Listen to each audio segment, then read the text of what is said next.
We can now bring in our European Affairs editor, Armen, Georgian. Armen, so much happened last night. What's your take?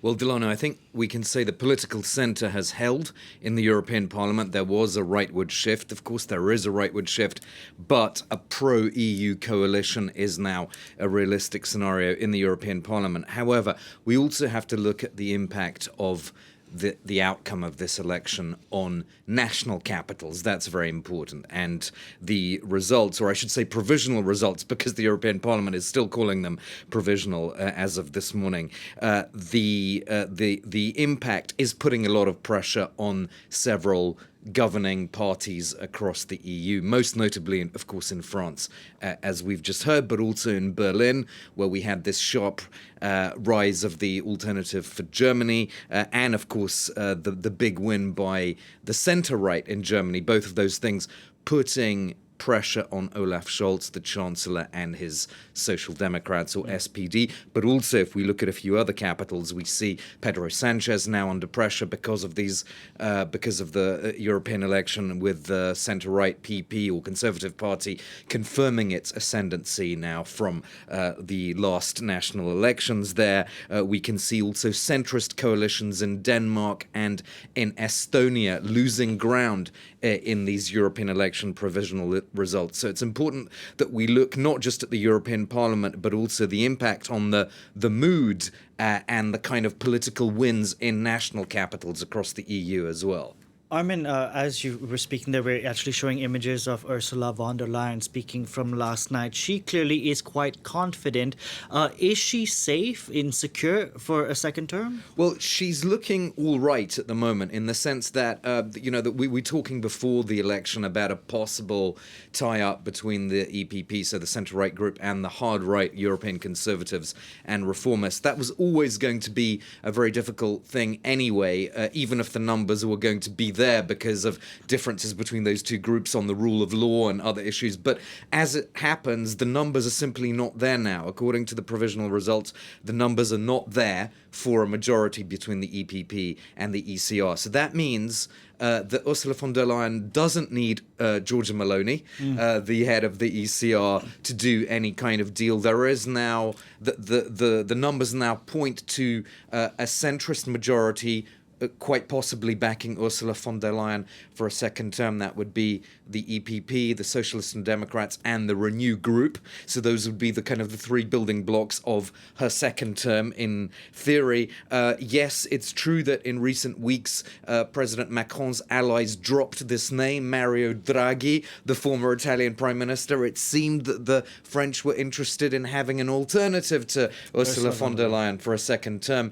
But I'm wondering now, with this breaking news that we've had in France as of last night, and as this story develops, whether now Macron and his allies in the European Parliament are going to have the bandwidth and the mental sort of space and energy to try and maneuver Ursula von der Leyen out, or are they going to focus on the national dimension, given that they do seem to be in almost crisis mode here, it seems? To be in their place right now. Thank you very much for that, Armen, Georgian. There, we can now bring in Ilke Toygur, Director of the Global Policy Centre at IE University. Thank you very much for joining us here on France 24. Now, the far right made huge gains in France, but not overall in Europe. Is that a fair assessment? Yeah, definitely. I think the composition of the European Parliament is better than expected. There's, of course, a surge, but the surge is not greater than what has happened in 2019. But we are also seeing kind of a stable Social Democrat group and a rise in European People's Party. So this is showing us that, yes, there was a far-right surge, but the situation is a bit better than expected for the mainstream politics. Oh, how would you view the result over in the largest country in the European Union, Germany? Yeah, the situation is quite worrying in Germany when we look at the situation for the mainstream parties and the governing coalition, indeed. But different than France, I think Germany does not necessarily have this tradition of going to snap elections. So my personal take, very hot take at this point, is that we will still see a continuation of the government, but it's going to be more difficult.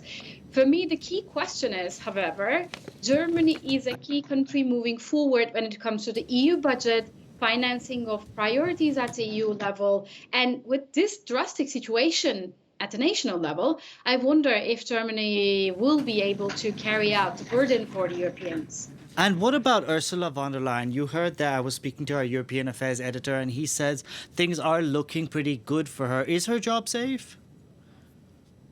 Yeah, I think Ursula von der Leyen is quite euphoric. I have seen her in the European Parliament last night, and she was happier than ever. So she feels confident. But what we hear in Brussels is that even if there are like 40 extra seats in between European People's Party, S&D Group, and Renew, so her grand coalition with the support, there might be some dropouts from this. So there's an encouragement for keeping the Greens in the loop and also opening up the way to kind of saving the Green Deal for that. So I think, yes, she's in a more positive situation for keeping the job, but I think she has still lots of negotiations to do, not just with the Grand Coalition, but also maybe adding in the Greens.